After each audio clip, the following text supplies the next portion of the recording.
So, colleagues, take a seat, please. If there are any seat, take it. Very secret meeting, you could see.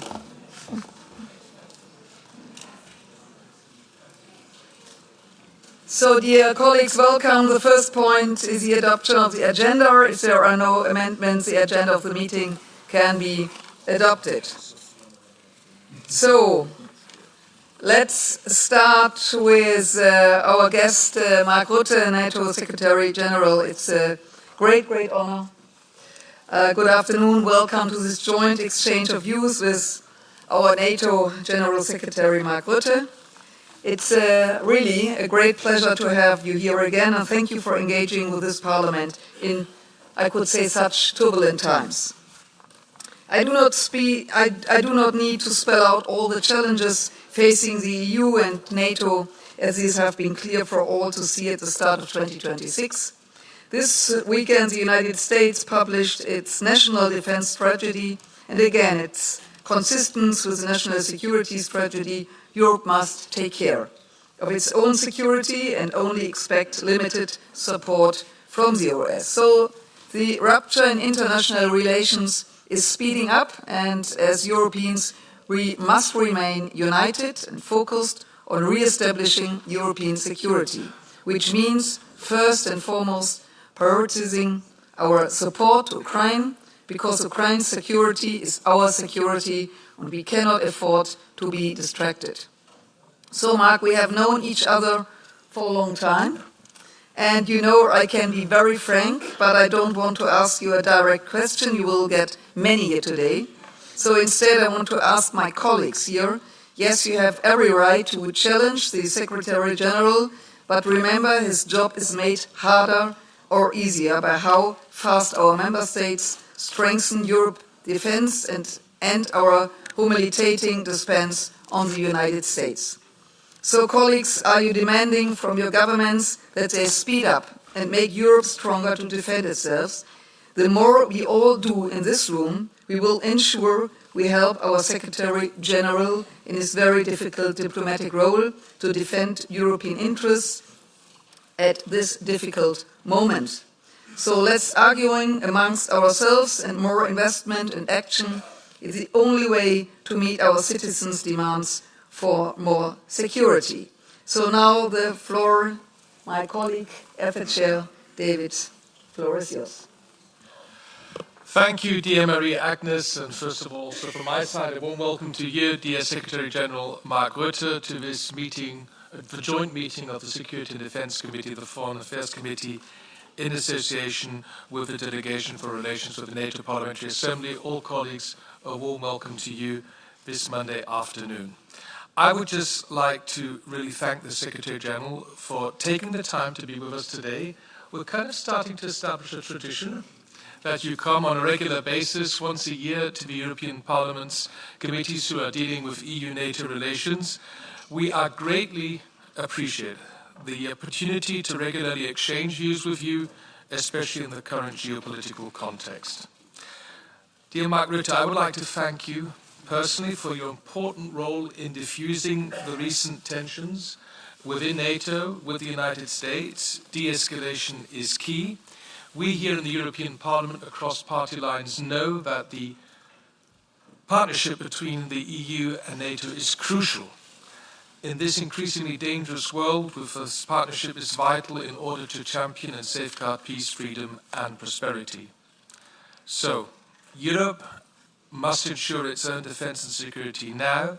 There is indeed an immediate need for the EU and its member states to strengthen its security architecture, fully operationalise the concept of strategic autonomy and defence readiness, and to this end make collective and well-coordinated investments in the necessary defence capabilities. I'll leave it here as my introductory remarks, hand over to Marie-Agnes Strack-Zimmermann, who will chair the first part of the session, and then I will be in the lead in the second part. Thank you. Thank you, David. Mark, now the floor is yours for your invention of about 15 minutes. So I would say we start immediately, and the floor is yours. Thank you so much to both of you. to have me back here in the European Parliament. Madam Chair, Mr. Chair, Marie-Agnes and David, it's great to see you both again, but also to see all of you again. NATO and the EU are really unique partners, and regular meetings, I strongly believe that regular meetings like we have today are an opportunity to update each other, to discuss the issues of shared interests we have, but also how we can do even more together. Just a couple of introductory remarks. I don't think I will use the full 50 minutes so that we have maximum time for debate, but just a few remarks on starting with Ukraine. As we all know, we are now coming up to the 4th tragic anniversary of the start of Russia's all-out war on Ukraine. This is now, I would argue, the harshest winter for Ukrainians in over a decade. It is now -20 in Kiev, and people are living there with all the attacks on the civilian infrastructure and innocent civilians, of course, the fight on the front line, but also these attacks on the big cities. The Russians really heavily targeting this infrastructure, civilian infrastructure, and therefore leaving Ukrainians literally in the freezing cold. It's without heat, without light, without water. Meanwhile, the US-led peace talks are ongoing. President Trump and his team, Jared Kushner, Steve Witkoff, Marco Rubio, they are working hard to end the bloodshed. And this is done with the support of Europeans. The coalition of the willing, led by the UK and France, is driving efforts, as you know, to provide robust security guarantees, including forces to Ukraine after a peace deal with Russia. And as you know, Europe, Canada and the US have affirmed their readiness to provide these guarantees. And they are important to make sure that Putin, after a potential peace deal or a long-term ceasefire, and let's pray we have it as soon as possible, that he will never ever try again to attack Ukraine, because then he would know, because of these security guarantees, that he has no chance. And of course there are also important talks going on, as you know, on how to support Ukraine's future prosperity. And here it is the EU who is playing a critical role and a very positive role, and I want to thank the European Commission for everything they are doing, the President and the relevant commissioners, to get that part of the done together with the US and others. In the meantime, as these discussions to secure a long and lasting peace continue, so does NATO's military support, including through the Pearl Initiative.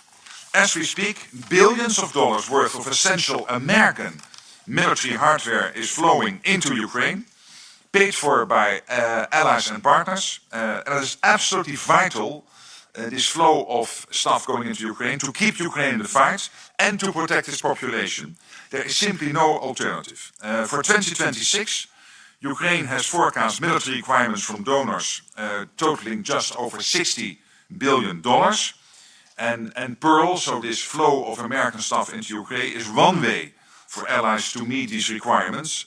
Others include, as you know, the bilateral support, the multilateral initiatives, like the Czech ammunition initiative, which is very important, and of course the investments countries are making in the Ukrainian defense industrial base.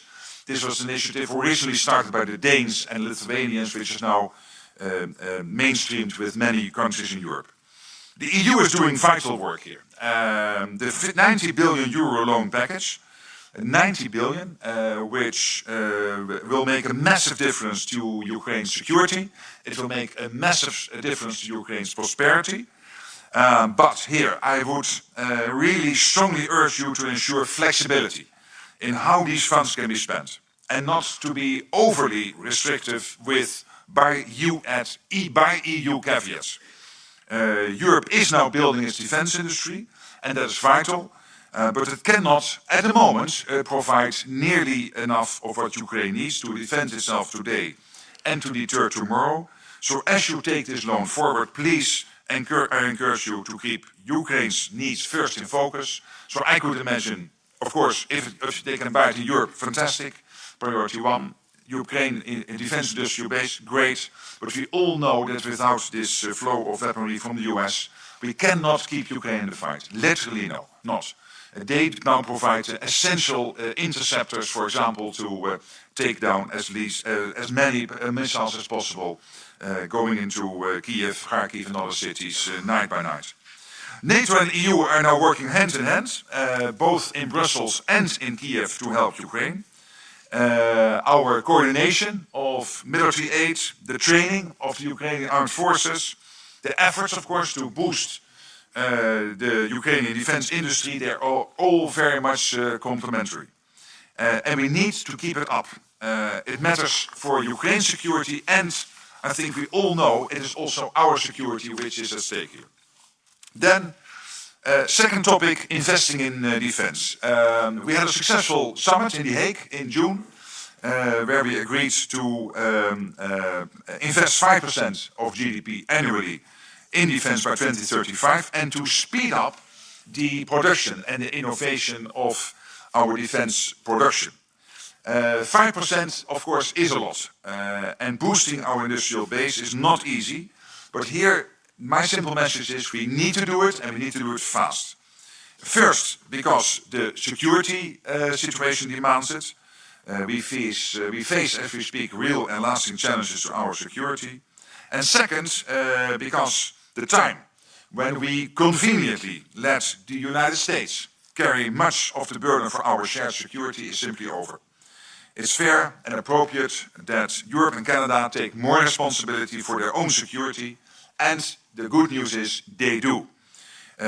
Ensuring allies step up and speed up efforts on defense will, for me, for NATO, be our absolute priority as we prepare for the next summit, which will be in Ankara in July. And here, a more capable European defense is crucial, but it is vital that the EU's efforts on defense are compatible with NATO. They complement what we already do and what we already have. At NATO, we have tried and tested when it comes to standards, structures, procedures, and the contributions and capabilities of NATO's non-EU allies are indispensable for our collective defense.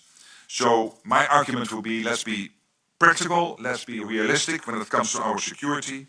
We need to leverage our respective strength, NATO, EU even more, use the common pot of money, the single set of forces, and the vast amount of industrial and innovation power we have across the alliance.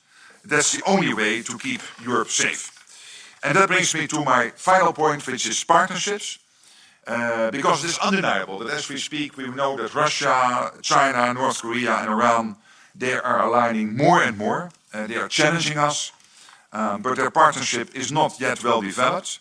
And at NATO and the EU, we are miles ahead of Iran, China, North Korea and Russia. We are really miles ahead. Our nations know well what cooperation means and what it can achieve. This is true of NATO, it is true of the EU. It is also true of our work with partners across the world, close by in the Western Balkans and on the southern flank and further away in the Pacific with Korea, South Korea, with Japan, Australia and New Zealand. So I think it is really in our shared interest at NATO and the EU to build on these partnerships, learn from one another and truly make our shared security a joint endeavor. And one final word on this, when I had my first lunch with Ursula von der Leyen in October 24, after I came in as new Secretary General of NATO, we basically said it is simple. NATO is good at standards, NATO is good at capability targets, NATO is strong when it comes to command and control. The EU has its strength in the internal market, and therefore in building the defense industrial base. The EU is great when it comes to bringing together the money needed. The EU is great in resilience. But the EU is also great when it comes to regulation, and here we need particularly deregulation. I know you are working on it. So my plea is, let's really focus on that division of labor so that collectively we can be as strong as possible. And you know that 23 countries in the EU are also in NATO, and that represents 96% of the EU's population is in NATO. And of course there are 9 other NATO countries, a lot of them in Europe, who are not in the EU. But there is a large overlap between the EU and NATO, and I think with that division of labor, we can be stronger than ever. So with that, and 5 minutes still left for me to speak. Okay. Thank you. Thank you, Mark. So now I pass the floor to Salvatore De Meo, the chair of the delegation for relations with NATO PA. Salvatore, the floor is yours. Thank you, Chair. Thank you, the floor. I will speak in Italian. Oh. Innanzitutto desidero. So, first of all, I would like to welcome Mr. Rutte here as chair of the delegation for NATO relations. The idea that citizens have, and our perception as well, is that the European architecture for security is getting weak, if not even falling apart. The European continent is in a complex situation of military and non-military threats after the Russian war against the Ukraine. In the West, though, the American commitment seems to have waned towards Europe. Now, in this period of geopolitical transformations, we need to have a European architecture for security that is strengthened and renewed in the transatlantic relations. So when we speak of the EU and NATO, we need to promote stability in the European neighborhood, in the Middle East. I also want to underline how important the parliamentary dimension is in this alliance, because NATO is not only a military instrument, but also a democratic instrument at an international level. And I have a few questions. So first of all, how can we avoid that our political differences and that the elections endanger the unity of the alliance and avoid that it poses a threat to our security? Now, on Greenland, I would like to congratulate you for your contribution in order to defuse tensions in the alliance. But could you explain and provide more details of what you said in Davos when you spoke of a framework for security in the Arctic? What will NATO be doing in the north? And is there a partnership that's foreseen in this region?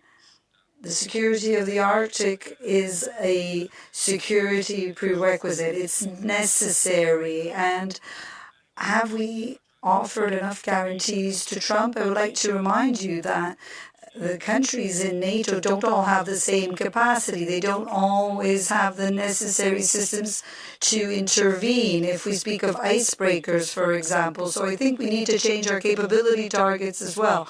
Do you think that's necessary? And then on Ukraine, there are worrying international developments. I'm speaking of Greenland, India, Venezuela, and that seems to have distracted our attention from Ukraine and Russia. There are investments that are planned, but we also have a lesser commitment from the U.S. Do you think that alone we will be able to support Ukraine?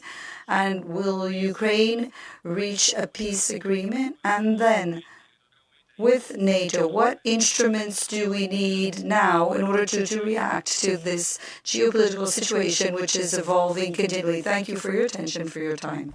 Thank you, Salvatore. Now I hand over the chair to AFED for conducting the Q&As with members, starting with the coordinators, followed by the Catch the Eye. David, the floor is yours. Right, thank you, colleagues. We have exactly 55 minutes because the Secretary General has to leave this meeting.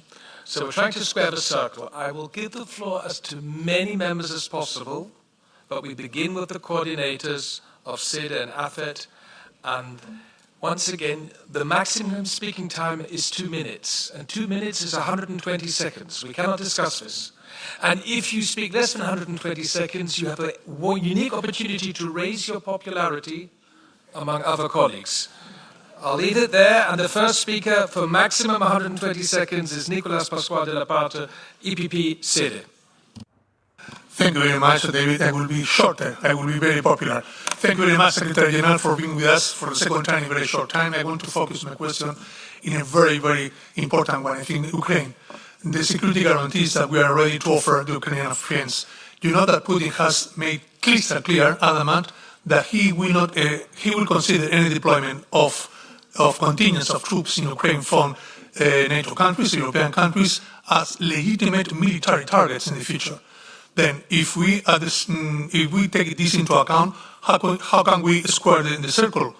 How can we deploy troops in order to make sure that the security guarantees for the Ukrainians are there to avoid any militarism, adventurism in the future from Russia, and at the same time to take into account also the threat that will be considered military targets. I would like to know your take on this. Thank you very much indeed.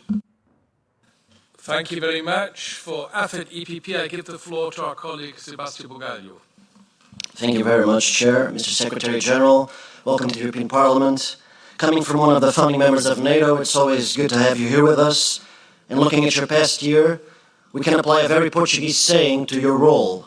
When you want a miracle, you go to Fatima. When we want a miracle, we go to NATO. So 3 brief questions. The US is currently planning to strengthen their presence in Greenland in a bilateral spirit. At the same time, NATO is doing the same between ourselves. Does this set a precedent within the alliance? Will the US be exempt from the future NATO presence in the island, and can that mean a future NATO and 2 speeds or not? And your thoughts about it. Second, to your knowledge, did the US administration put the security guarantees to Ukraine recently agreed in Paris on the table during the Greenland talks as leverage? Yes or no? And third, the EU Commission recently announced a new strategy for the Arctic. Would you command a new strategy for the Atlantic in cooperation with the alliance in order to contain the Russian shadow fleet, the sabotage of sea cables, and organized crime? Thank you. 1 minute, Chair. The second question is, Mr. Secretary, thank you. To your knowledge, did the US administration put the security guarantees to Ukraine, recently agreed in Paris, on the table during the Greenland talks as leverage? Yes or no? Thank you. Right, next is from the City Committee, the SND's Thijs Ruijten. I'm happy to give a Dutch compatriot of yours the floor. Thank you very much, Chair. And thank you, Mr. Rutte, for starting off with Ukraine, because we were terribly distracted in the past 2 weeks from our main task. And you brought up the loan and the conditions. What can we do? But also what are you doing right after this meeting in terms of calling member states to call for them not only for flexibility on the loan, but also on the much needed air defense and other weapons that Ukraine needs today, not in a couple of weeks. But the distraction was not caused by Europe, the distraction was caused by threats against Europe. Under which circumstances should we take threats against our territorial integrity, sovereignty and independence seriously? Because we need guarantees that this will never happen again, or should we, in your view, always ignore them? My second point relates to your remarks on Afghanistan. Very good that you pointed out the huge sacrifices by other NATO allies in Afghanistan, but regrettably, there's no formal excuse yet. I think that NATO, together, all the allies, and maybe you can play a role in that, should go back on this point, because it's well, disgraceful, I think, the way that the President of the United States has talked about the efforts of allies. Last point, what is NATO's perspective on Article 42.7 and strengthening our autonomy and diminished dependence, and also on defining better European pillar of NATO? We have published the CSDP report. It was approved last week. We think that we need to work on that together with NATO to give more body to this European pillar of NATO within NATO, but also to work more independently from NATO if necessary. Thank you, Thijs. Next is Nacho Sanchez-Amor, please. Tantas cosas de las que lidiar. Well, so much I could say. So much we could say. You've mentioned some of the points that we have to deal with, but we seem to be distracted, as Thijs said, by the personal approach, the personal attitude of the Secretary General of NATO. Now, you said you wanted to, you talked to the ambassador to NATO. Are you the ambassador, or are you the Secretary General representing the organization and its members? Now, some people believe that the only possible way to deal with the Trump administration is appeasement. Now, if this is the case, your attitude is hard to understand. Now, take the private text messages. They were private text messages. But I really think you should reassess the relationship of trust that you have with somebody who publishes your private text messages.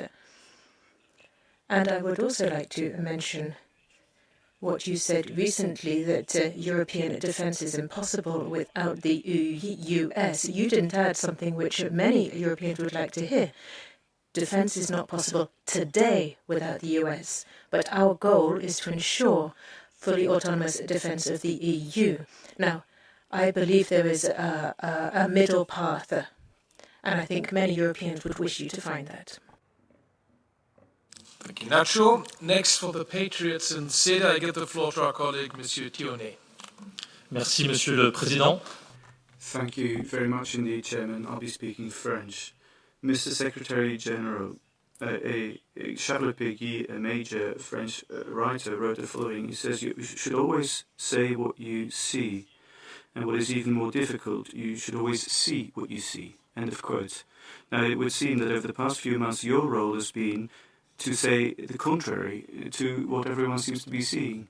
Now, in spite of that blindness, we see that you're trying to keep up appearances, because reality is without ambiguity. NATO faces a structural crisis because its major supporter no longer sees it as necessary, which is the US. And the Defense Security published this a few days ago. Now, it's a local problem for the Europeans, what is happening in Ukraine because of Russia. And Moldova has no importance. If you look at the Panama Canal, Ukraine is not as important as Greenland for them. So much so that over the past few weeks, there's been a lot more pressure from the US on Copenhagen than there was on Moscow. We need to speak plainly. If the US is going to become active, it's not to strengthen NATO, but actually to shirk away from its commitments under NATO. And the security of Europeans can be under threat without the US security being under threat. And this is a major rupture. Is this the death of NATO? Well, it doesn't necessarily have to be. It's certainly not desirable. But my question to everyone is, isn't it high time, in addition to NATO, to set up an alliance which would bring together all of the European countries, including the UK? Now, this weekend, you've already stated that the EU cannot defend itself. Now, this is true to your pessimism. It's true that there are certain capabilities missing, but on the other side of the Atlantic, there's something even more important missing. There is no longer the willingness to defend Europe. So, Mr. Secretary General, you don't say this, but I hope you see it, because it's still more important not to see what you see. Thank you.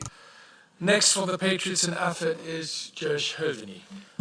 Thank you, David. Thank you, the Secretary General, for your presence. This is really as white here.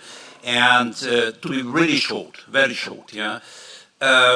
It's a delicate issue, of course. Everything is delicate. While the initiative of the Board of Peace may appear unconventional or difficult to understand at first, it could be offered alternative and initiative approach to bringing wars to the end. For example, the full application of what's happened on the 7th October 2023 and after Gaza are still difficult to assess. In my view, it goes absolutely behind the tragedy. And we have seen how years before President Trump initiated the Abraham Accords, which normalized the relation between Israel and several other countries. And we are now once again a similar moment, maybe, with the creation of the Board of the Peace. Question is really clear. How do you see, in person if it's possible, but it's a small provocation only, as the Secretary General review this new Board Peace initiative? And what potential connection does NATO, direct or indirect, see between the Board of Peace and the Alliance? How can the NATO support peace process while avoiding further escalation? This is very important. Many thanks. Thank you, Josh. For the ECR in SEDA, Reinis Posnax is the first. Yeah, hello everybody. Thank you, Mr. Rote, for being with us, for your time. Basically, all the main topics are already covered by my colleagues, so I need to be creative, to find a new, more question. But yeah, so mostly people are worried about Article 5 in the NATO treaty, but there is also Article 2 in this treaty, which says that members of NATO will eliminate conflicts in their internal economic policies and will encourage economic collaboration between all of them. So, and in that perspective, I would like to ask, as you know, not so long time ago, Germany and Italy made a bilateral agreement to strengthen like European pillar of NATO. And what do you think? Is it the good example for other countries to make more bilateral or trilateral alliances inside the NATO? Thank you. Thank you. The AFET coordinator of ECR, Adam Bielan, is not present, so I'll give the floor to Sebastian Tinkinen, who's the first speaker on the ECR list. Please. Thank you, Chair. I will provide a new angle. For Iranians, dear Secretary General Mark Rutte, for Iranians, the Islamic regime of Iran is their primary threat. On the other hand, NATO exists to confront two primary threats, Russia and terrorism. In Iran, we see both these threats converge. The IRGC is a terrorist organization that provides military support to Russia in Ukraine, destabilizes entire regions, and causes mass civilian suffering, which is taking place at this very moment. This means that Iran is directly contributing to the security challenges NATO faces. The Iranians are now calling for the West to act. They ask for help to tear down this regime that poses a threat to all of us. Mr. Secretary General, I call you to organize a coalition of the willing from NATO countries to execute an operation in Iran that would target the leadership of the regime. Thank you. Now it's time for the two Renew speakers. We kick off with Nathalie Loiseau-Facette. Merci, je vais parler en français. Thank you. I'll speak French. Secretary General, you have a very difficult task before you. Last week, you had to defuse a crisis within the alliance, and we are very thankful for these efforts. But this is an existential threat that we have, and that's what I want to talk about. The threat that Putin is to European security. Now, we've read the European defense strategy, and we have to admit that Washington doesn't consider the Russian threat as a priority. So what are you doing concretely in order to strengthen the European pillar of NATO, to make sure that it can face the Russian threat, even if we had to do it without the US and without their help? Now, you said that Europe can't protect itself alone, but what are you doing concretely so that what's true today is not true tomorrow? Thank you. Next for the Greens and City. Hilde Woutmans, I'm sorry. Dankjewel, meneer de voorzitter, meneer de secretaris-generaal. Thank you, Chairman. Dear Secretary General, dear Mark, it's great to see you here again. Now, last week in Strasbourg, we kept very close tabs on you, and congratulations on how you managed the crisis, and thank you. But, here we're in-house, so I'd like to ask you, what did you promise Mr. Trump, specifically in relation to Greenland, which isn't going to encroach on European sovereignty? We're really interested to know how you managed to stave off that crisis. Now, then, extra troops are being sent. What are their tasks going to be? What is the competence? I mean, they're stuck between the US and the EU. So what will they be doing there? The second part of my question is on the European pillar within NATO, which is what my colleague, Mrs. Loiseau, was driving at. Now, we set great store by what you do. Mr. Rutte, you have a very good relationship with Trump, but you're Dutch, you're a liberal, you're one of us. Now, you should never forsake your origins, I've always been told. So, in The Hague, you said 5% at the summit. Well, if we spend the 5% as we did in the past with European countries, then you'll have many national strategies, and you'll be reforming NATO into a purchasing center for the US, and this can't be our intention. If we want to strengthen NATO, we need a strong European pillar, and we need to move from cooperation towards integration, how are you going to make sure that this purchasing is done jointly? We're only at 18% currently. 18% of European purchases are done together, are done jointly, only 18%, and usually we buy from the US when in fact we should be buying within the EU. So the road to Ankara, because that's where it's going to happen, the road to Ankara needs to be paved with concrete steps so that we can use NATO's command and control structure. Thank you. Thank you, Bill. Hilde, and now for the Greens, Martin Stakis. Thank you, Chair, and thank you, Secretary General, for being here. And my question will be about recent events in Davos. So after Davos, the US President, Donald Trump, claimed that the US and NATO has agreed on a framework for a deal. And since then, the signals have been mixed.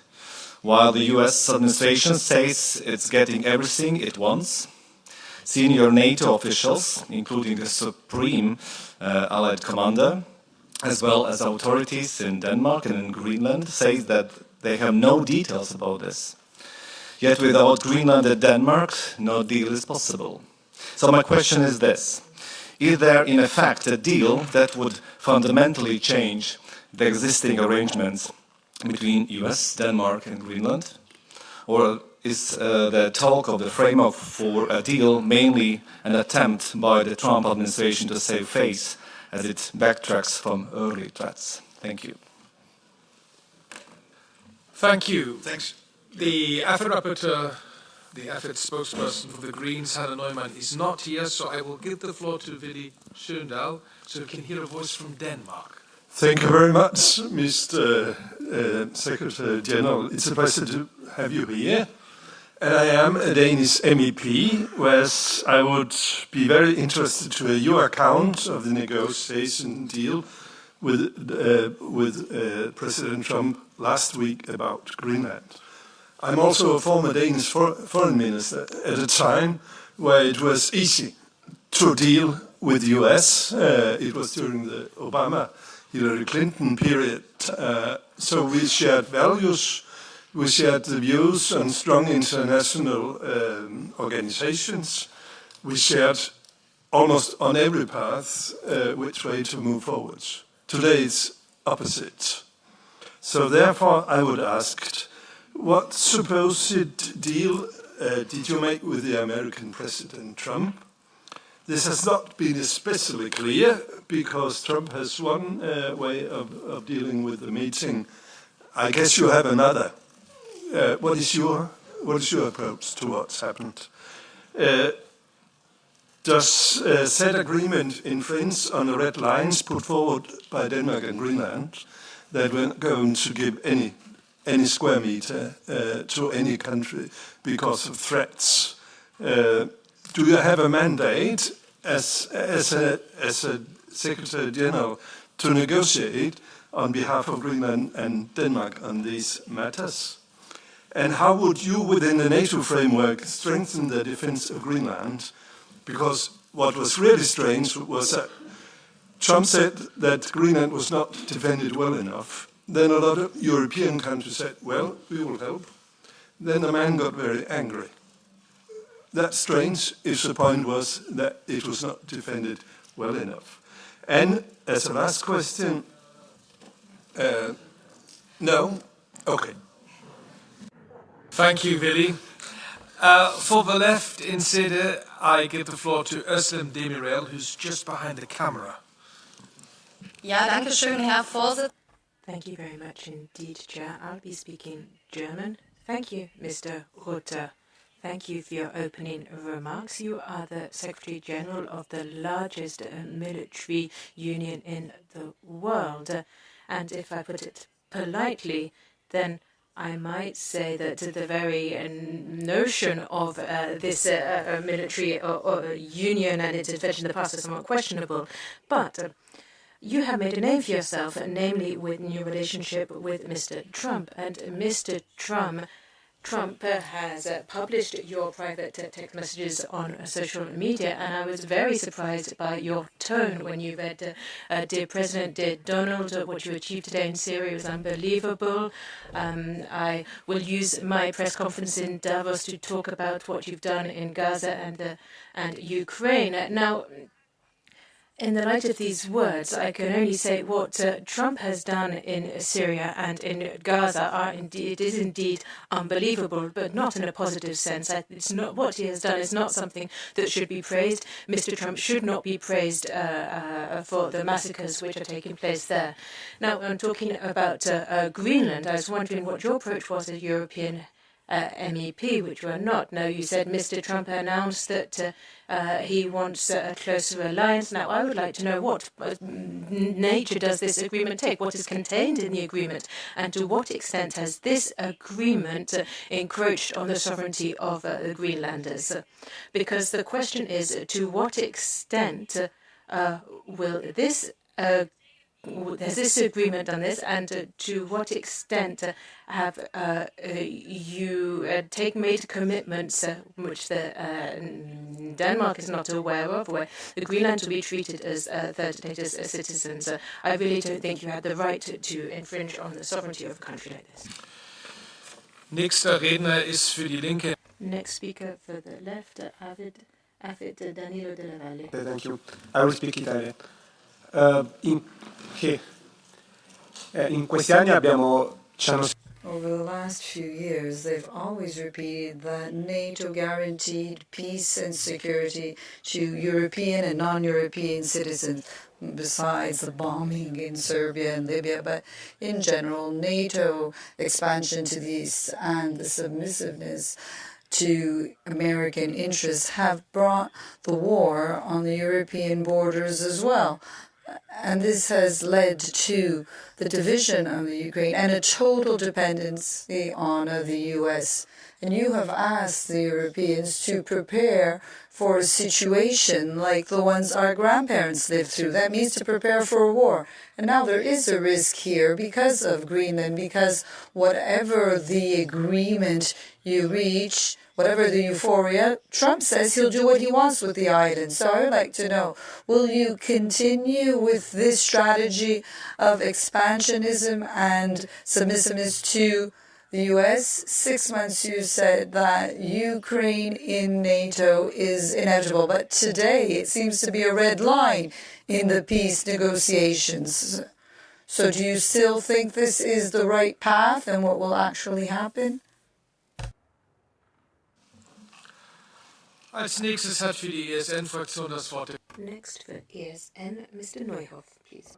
Ich werde Deutsch sprechen. I'll be speaking German. Herr Generalsekretär, Mr. Secretary General, the Ukrainian President, Mr. Zelensky, in his address at the World Economic Forum in Davos, accused or criticized strongly the European countries, and he also openly stated that Tomahawk weapons, long-distance weapons, is something that is no longer being discussed, even though they know the coordinates of Russian arms factories.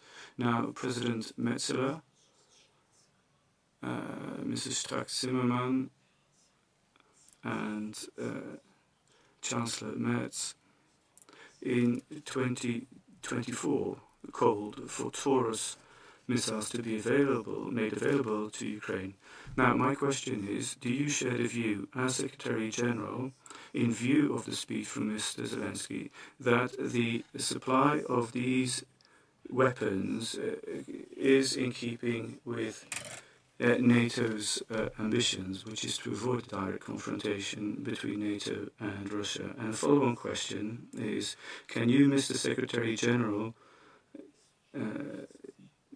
assure the citizens of the EU unequivocally that NATO will not politically or militarily become involved directly in the war for as long as there is no Russian attack on NATO territory?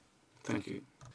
The ESN spokesperson in AFET is Stanislav Stoyanov. I don't see him, so I'm asking somebody from the ESN group. Bitte sehr, Kollege, da können Sie sprechen. Vielen Dank, Herr Präsident, Herr Vorsitzender.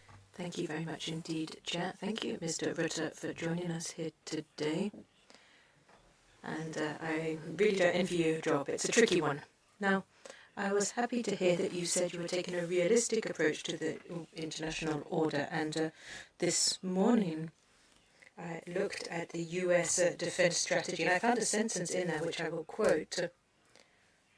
Earlier governments have used the resources available to defend the American people and to the detriment, and global international citizens to the detriment of U.S. citizens. Now, it's somewhat interesting to hear this when we've talked about a rule-based international order. We heard this last week in the in Strasbourg plenary, and when Chuck Zimmerman has always criticized the American government for their approach in Venezuela, but it seems that we have a partner here and where we talk a lot about international order, but in Europe we seem unwilling to actually step up and defend this rule-based international order, but in the US are actually doing something and making use of the instruments they have available to defend their international order. Is this not a difference of values between NATO partners? On the one hand, we talk a lot in Europe, it's a talking shop. On the other hand, in the US, they're actually acting on their words. Now, how can these, the values which underlie NATO, how can they be supported when here in Europe we are harshly criticizing the US for their realistic approach to the international order? Thank you. All coordinators in both AFET and SEDA have now spoken. I will now start with the catch-the-eye procedure. Just for the timing, the Secretary-General has to leave the room at 5:45. We want to give him at least 15 minutes to respond. That now leaves us with 8 minutes. I will go according to the D'Hondt list, and at 5:30 I will close. Then we have a very transparent procedure. The first is for 1 minute, and that is 60 seconds. The EPP's Michael Scherber. Good afternoon, Secretary General. It's a pleasure to have you here. And 2 questions. First questions will be on military mobility and Schengen. Military Schengen.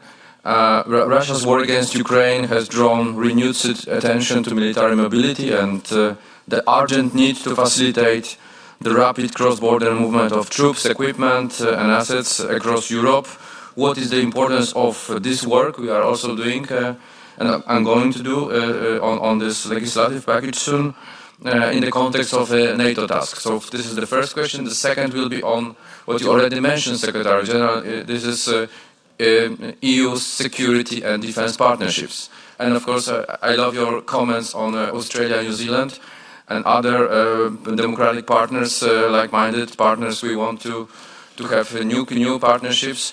Also, we need these partnerships to strengthen EU-NATO cooperation. And the last thing, do you see any new forms of dialogue between us, which will be useful for both the EU and NATO? Thank you. Thank you. Next on my list is the SND's Tonino Pizzula. Thank you, David. Secretary General, thank you for coming. Russia interferes not only in the EU member states but also in our immediate neighborhood, namely Western Balkans. Domestic actors in the region, particularly those under pressure, are prone to excesses aimed at undermining stability. That's my questions concerning that region. How do you assess the overall security state of play in the Western Balkans, especially when it's affected from the non-EU and the non-NATO countries? What do you see as the biggest threat to security and stability there? And how do you assess the impact of geopolitical changes on the region, and how do you see the role of the NATO in the region in the coming years? Thank you. Thank you, Tonino. Next is the EPP's Wouter Beke. Dank u wel, secretaris-generaal, om hier te zijn. Thank you, Secretary General, for being in attendance, and it's nice to be able to speak Dutch to each other. I just have a very short question. You'll understand, I'm sure. that our trust has been tested by the US and that in this meeting we have a great deal of mistrust when it comes to the application of Article 5. I'm not going to ask you to dispel those worries, but the Berlin Plus agreements, do they still apply? And what does that mean specifically? Can the EU count on NATO intelligence, on NATO's communication systems, even if they're to a large extent supervised by the US, if the EU were to ask for an application of the Berlin Plus agreements? The next speaker is for Renew, colleague Ostrevičius. Thank you, Chair. Will you, Secretary General of NATO, be the one under whose leadership this great organization as North Atlantic organization be enlarging further on? How much it is on your list of priority to see our, exactly, enlarging? Secondly, you spoke elegantly about NATO standard, but these standards are changing. And I think for the time of being, we should speak about Ukraine's standard. And we'll learn, and we have to learn from this standard as soon as possible, as long as there is a possibility and time. So how much NATO capacity is, getting better and a more effective learning from Ukraine? Thank you. Thank you. Next is the SND's colleague Maniatis. Thank you. Dear Secretary General, last week in Davos, the Canadian Prime Minister here, Mark Carney, spoke about the rupture in the world order and the beginning of a brutal reality where geopolitics among the great powers is not subject to any constraints. In this new reality, which is the role of NATO and why allies should still have confidence in NATO that it will respect international law and protect them if and when needed? I am talking about Article 5, when at the same time the US President is openly questioning the sovereignty of an ally. Thank you. Next is the PFE's colleague Pokorna. Is that the correct pronunciation? Yes, thank you for the floor. I will continue Czech. Já možná na rozdíl od... Unlike some of my colleagues, I am convinced that NATO remains to be the main pillar of our collective security. It is necessary for protecting the Arctic, including Greenland, and to ensure the end of the Russian war against the Ukraine. I have three questions. What changes in NATO approach would you recommend in order to prevent further escalation of the war in the future? What structural changes within NATO are required in order to maintain this changed approach, including the capabilities of European defense industry and small companies in order to support this approach? And what is your view on the repeated calls for creating a European army with a unified central command next to or in addition to NATO? Is Mr. Sousa Silva, EPP.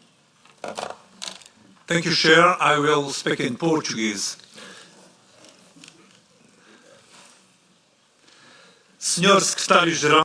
Secretary General, against a backdrop of a growing geopolitical competition in the North Atlantic and increasing NATO presence on the eastern border and increasing threats, how do you assess within NATO the strategic importance of the Azores, especially the NATO base and the Portuguese base on Ilha Terceira, for both our collective security, but also in the way of ensuring stability across the Atlantic and stability between Europe and North America? Thank you. Thank you. Next is Ingeborg Terlaak. Dank u wel. En ik zit hier... Thank you. I'm over here. Well, it's very nice to have you in attendance again. I've heard a lot of questions from my colleagues, and I think we are all imbued with the impression that the world order has shifted, and we are all together looking at how we can organize matters afresh. How are we going to cooperate in future? And you started your address by mentioning Ukraine. I think that's really important in terms of security for the EU. That's the main challenge. You also mentioned the 19 billion euro in loan, but Ukraine has already indicated they need a great deal more than that. Now, a lot of defense investment is being done by the Danes and the Ests, but are the Ukrainians managing to scale up? Because we currently in the EU are not managing that. And in future, if there is to be a ceasefire in Ukraine, then Russia on the eastern flank will continue building up troops and will continue sabotage. So what is the future for Europe there? Prima, and then colleagues, I have to conclude the list. I'm very sorry, but it's 5:30. Tobias. Thank you, Mr. Speaker, here in the front. I think it was US President Teddy Roosevelt who once said that in a world of great power politics, you best speak softly and carry a big stick. I think we've done a lot of speaking softly, but especially when it comes to Europe, we sometimes have the impression that we don't have the big stick, especially if the Americans will stop doing the heavy lifting for us. So my question to you is, how can NATO contribute for Europe to actually acquire its own big stick in this world politics, and in particular, how to create a common market of defense? And there specifically, the problem of the fact that currently we cannot apply the norms and standards from NATO because we don't have a NATO-EU coordination agreement, cooperation agreement that would actually allow us to get bang for the buck and have the stick that we need. And very briefly, a second question is, how can we push member states to actually deliver the weapons we already have, such as Patriot systems that we have in Europe, to Ukraine? Many have not delivered yet, some have, but many have not. And I would ask you, what do you do to achieve that? Thank you. Thank you. Dear Secretary General, these were 25 questions and comments, and I now give you amazing 15 minutes to answer them all. The floor is yours, sir. I'm not sure I can answer them all, but I'll do my best. So, to immediately delve into the questions and take them one by one, but then also clustering them a little bit. European architecture, how to avoid, when there are political differences, was a question. How to prevent disunity. I would say it is our strength that we have our political differences. And the fact that we have these political differences means that we are democracies with free press, with demonstrations on the street if necessary, with various parties forming governments. And I would say it is the strength of this organization, of NATO and also of the EU, that we are based on this principle of democracy. So I would respectfully disagree, and I think it is the unity which is stronger because of our diversity. Then on Greenland, there were many questions on Greenland, and basically what was discussed last week, and of course in the run-up to the debate, many phone calls have taken place, also from European leaders, but in the end what we agreed is, I think, two work streams going forward. One work stream is for NATO collectively to take more responsibility for the defense of the Arctic. As you know, there are 7 countries in the Arctic. There's the US through Alaska, and of course Canada, Denmark because of Greenland, and then we have Iceland, Norway, Finland, Sweden. Yes, these are the 7 countries bordering on the Arctic. The 8th one is Russia, obviously not in NATO. So one work stream will be to see how best collectively we can prevent the Russians and the Chinese getting more access to the Arctic region, becoming also military, more of a adversary there. How to prevent that, also from them gaining access to the economy here and there, and that's one work stream. NATO clearly being in charge here. The second work stream is that what was agreed a week before I met with the President on Wednesday, there was the meeting in Washington between the foreign ministers of Denmark, and of course the Foreign Minister of Greenland with the Secretary of State of the US, Marco Rubio, and the Vice President J.D. Vance. And they agreed to continue their discussions on in this trilateral setting. And basically what they probably will focus on, but now it's up to the Danes, Greenland and the US to do that. I will not be involved in that work stream.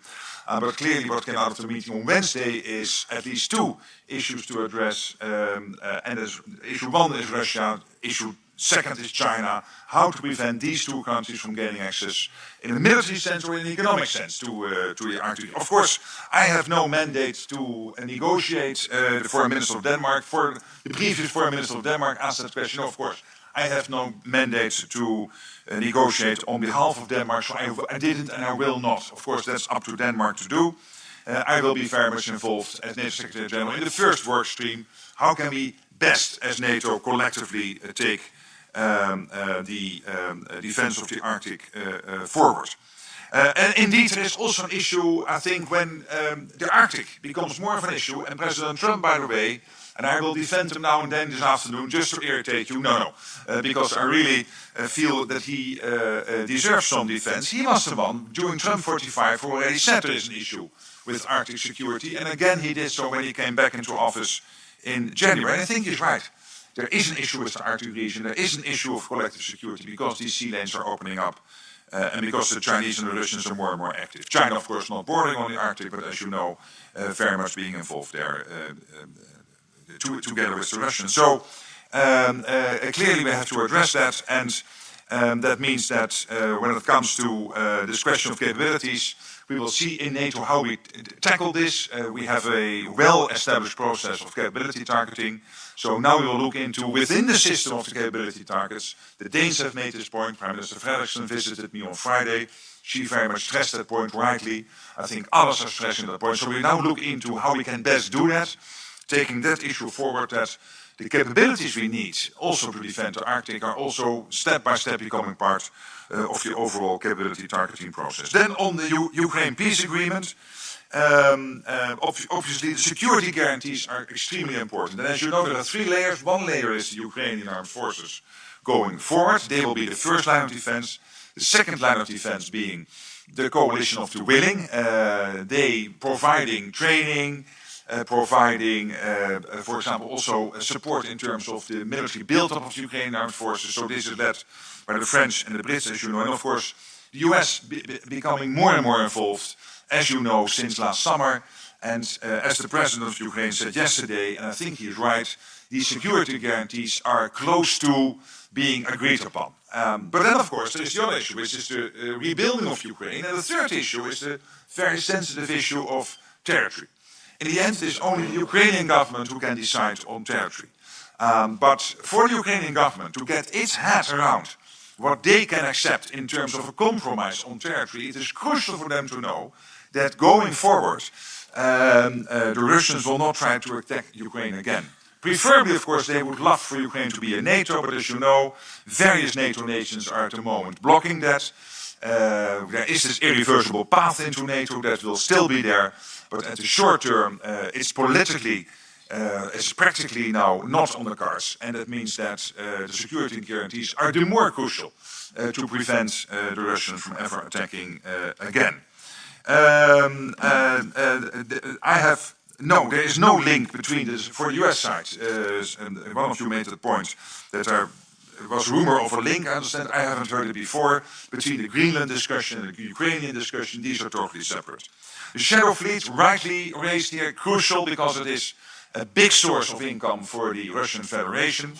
And I'm extremely happy with the fact that we pose more and more strategic dilemmas to the Russians in terms of Baltic Sentry, and we have seen what the Americans did with the Russian flagship close to Iceland, and we have seen many other interventions also by the French, close to the French coast. And I think when these ships pose a threat to the environment, when there are serious questions about the capability of the ship to continue sailing without cutting undersea infrastructure, critical undersea infrastructure, and obviously within all the legal frameworks, but of course all the nations are aware of that, within the legal framework there are ways to intervene, and that already is having an impact, and it forces the Russians to more and more protect the Shadow Fleet, which of course poses a cost on them. Then when it comes to the comments on soldiers in Afghanistan, and the point I made with President Trump is that Article 5 was used once after 9/11.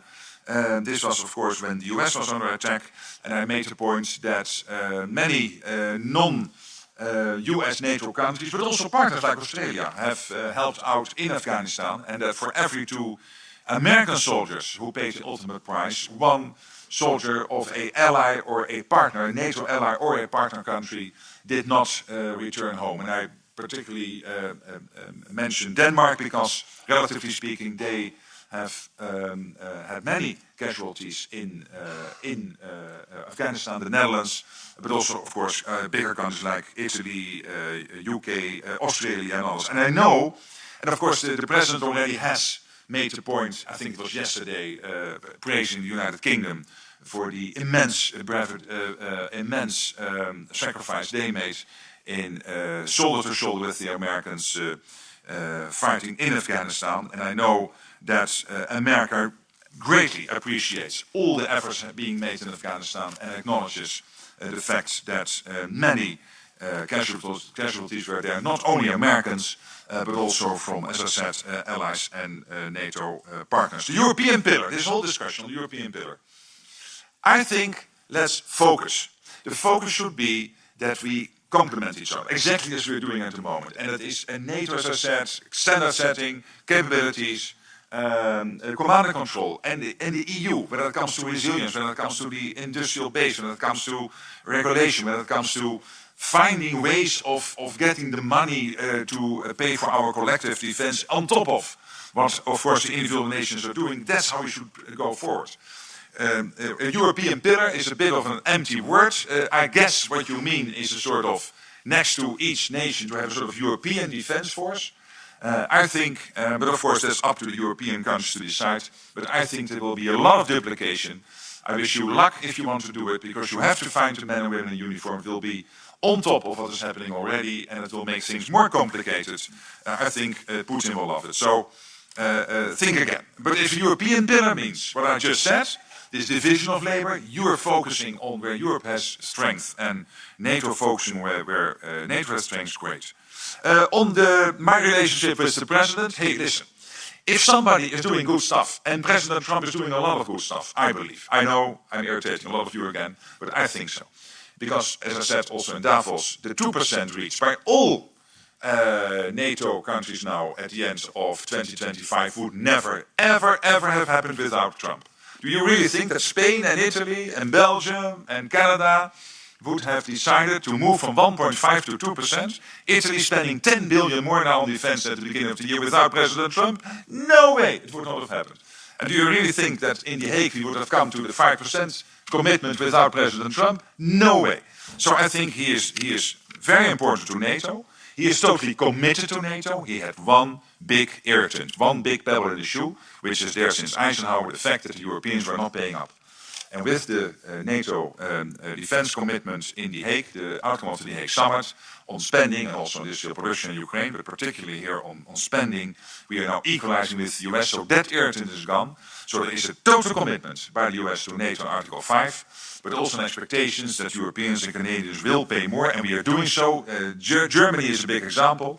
You spent 70 billion on defense in 2021. You will spend 160 billion, 90 billion more in 2029. You will reach the 3.5% core defense spending as part of the 5% by 2029. This is Germany leading the way, the second biggest economy in NATO. This is crucial, and it is a great example to others. And of course, we have a couple of countries like Poland and Estland, Lithuania, and Latvia already on the 5%. But also Canada. Can I mention that here? Canada is back.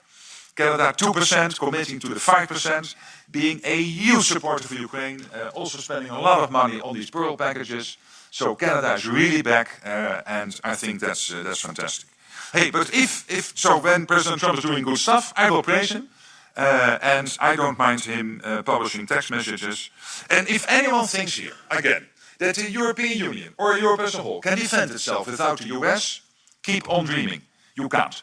We can't. We need each other. And why do we need each other? I tell you. First of all, because also the US needs NATO. And the US is not only in NATO to prevent a mistake after the First World War, not to re-engage with Europe.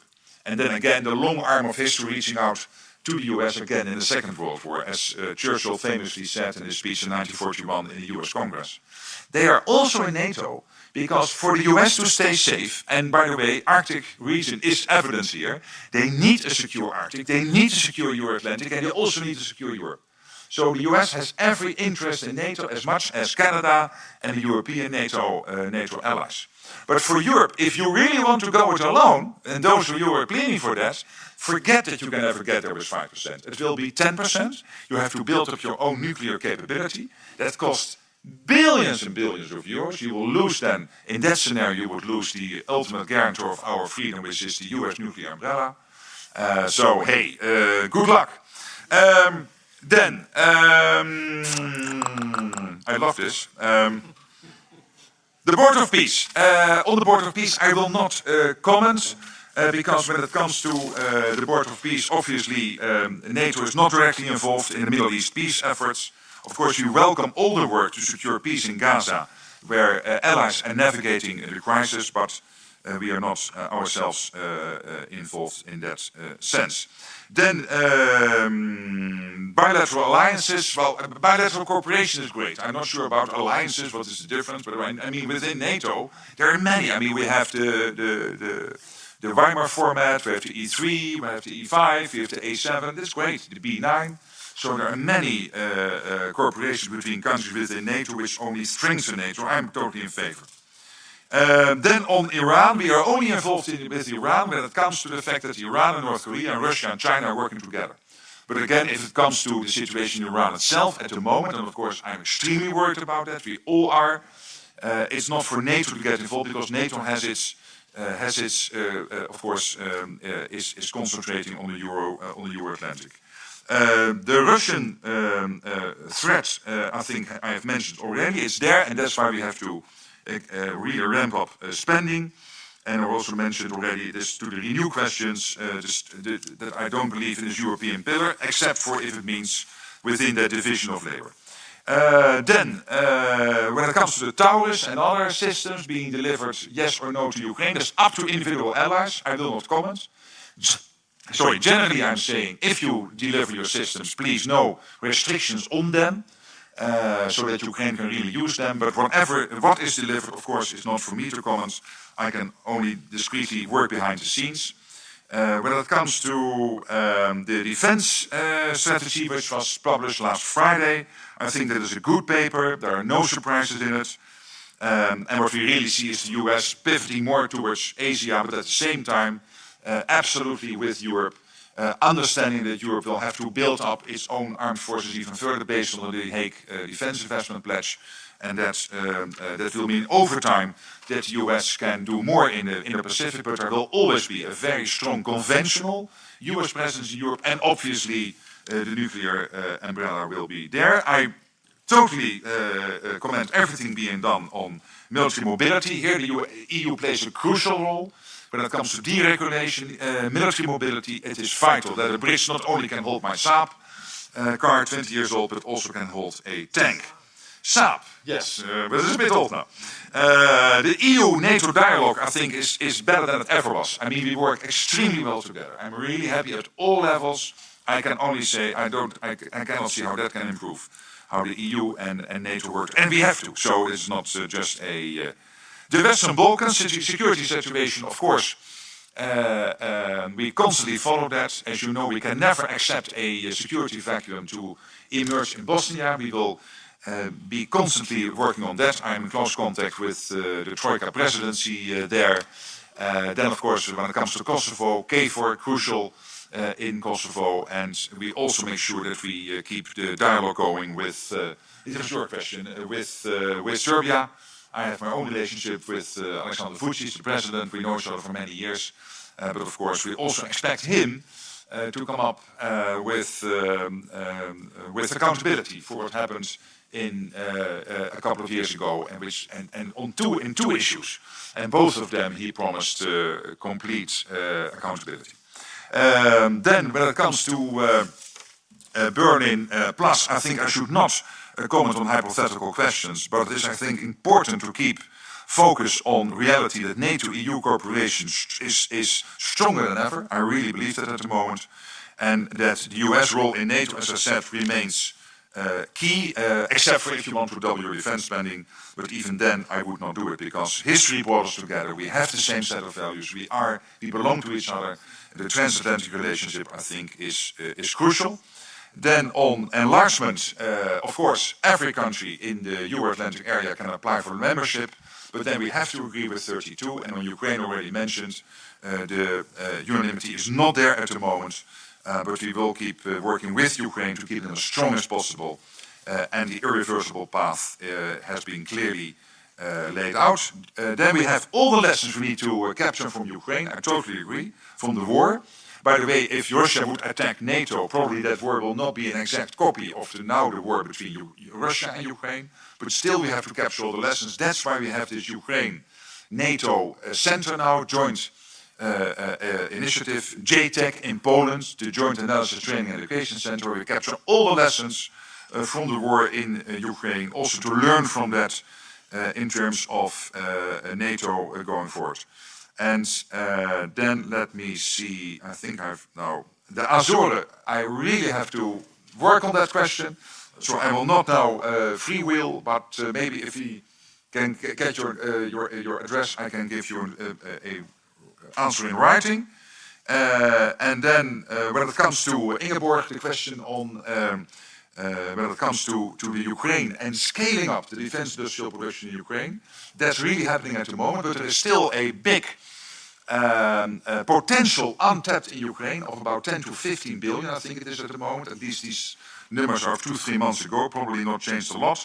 So we can still do more there. This is also what the Danes and Lithuanians, they have led the way here with others. And that's why I'm saying when you speak about the 90 billion, the EU has now provided 60 billion military support for 2 years. I think it is Europe 1, Ukraine 2, but then again, I'm afraid that you still need to spend money. Also, not afraid, I hope you still will spend money on other suppliers, but particularly when it comes to the interceptors and the defense of Ukraine. This is my final point here, and a couple of you made that point. As I said again, each night now, about 50 to 20 missiles are sent into Kiev, Lviv, Kharkiv, and other big population centers in Ukraine, and hundreds of drones. The interception rate has come down, and the interception rate has come down because some of the NASAMS systems now in Ukraine do not have enough interceptors to fight back, and also the Patriot systems, of course, need constant supply of PAC missiles for them to intercept these missiles. And I agree with the parliamentarian who said that you also have to dig into your own stockpiles. So there are two ways to do this. One is these Pearl packages from the US, because big in that Pearl system is the interceptors for NASAMS and Patriot systems, but also what you have in your own national stockpiles. And I'm constantly working with your leaders. Please help me as parliamentarians to work with your leaders. You know which countries in this room, and I could discreetly inform you, but not in an open session, who are sitting on large piles of interceptors. The Supreme Allied Commander has said that he totally accepts that that a lot of that stuff will now move into Ukraine, because that is now clearly the priority. So wherever you can help to put some pressure on your governments to do that, and some governments are already doing it. Norway announced it, Canada announced it, Turkey announced it, others have announced it. But there's still more to do, because this is the difference between life and death, day in, day out, but also how do we protect the crucial infrastructure, energy infrastructure in Ukraine. So please help there. I think I've almost answered all the questions, but not totally, because one or two I found too difficult. But the Azores question I will come back to in writing. Dear Secretary General, dear Mark Rutte, thank you for being with us this afternoon. I thought that your reflection on European security, NATO's role on the strategic importance of the Arctic were extremely valuable, and hope to see you next year again. And the final word goes with Marie-Agnes. Yeah, thank you, Mark. It's really important that we exchange ideas. And the EU is not a competition to NATO. NATO is the backbone of our security, but EU has to do their job. And to strengthen EU power in NATO, we know it, bringing members together, explaining to the public how important our security is and that we can only achieve it by working together, and to expert pressure to our governments, you just said it, so that no one is allowed to stay out of it. And of course, we have to do our job, simplify the rules, less rules, it's really better, secure for all of us. And we have a lot to do, and we will continue, and thank you very much, looking forward to coming back. Thank you.